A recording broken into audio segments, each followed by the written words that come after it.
আমি বুঝি না কোথাও যদি ডিসকাউন্ট শুরু হয় লাস্টে গেলেও তো পাই না, ফার্স্টে গেলেও পাই না। তো লারিবে চলতেছে হচ্ছে ফ্ল্যাট 50% ডিসকাউন্ট। তো আজকেই শুরু হয়েছে ডিসকাউন্ট আর আমরা আজকেই গেছিলাম। আমরা গেছিলাম হচ্ছে সন্ধ্যার পরে। তো গিয়ে দেখি এত ভিড়, ডিসকাউন্ট যেহেতু চলতেছে তাহলে তো ভিড় থাকবেই।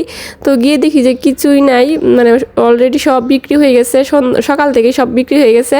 আর মানে অঙ্কিতার জন্য মানে কোনো মতে একটা ড্রেস পাইছি, ওর জন্য একটা ড্রেস পাইছি, আর পাই নাই।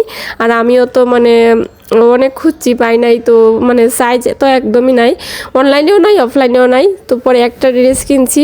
তো অঙ্কিতার পাপা কিচ্ছুই কিনতে পারে নাই, ওর তো মানে ওর কিছুই ভালো লাগে না আর কি যা ছিল। আমি ওয়ান পিস কিনতাম, তো ওয়ান পিস একটাও পাই নাই, সব বিক্রি হয়ে গেছে। শুধু থ্রি পিস আছে, থ্রি পিসেরও মানে কিছু সাইজ আছে আবার কিছু সাইজ নাই।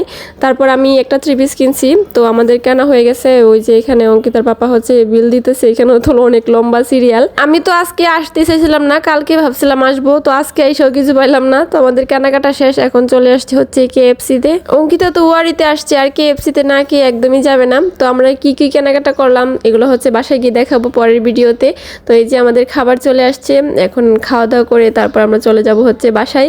তো আজকের ভিডিওটা এতটুকুই। ভিডিওটি কেমন লাগলো অবশ্যই কমেন্ট করে জানাবেন, আর ভালো লাগলে তো অবশ্যই লাইক করবেন। সবাই ভালো থাকবেন, টাটা।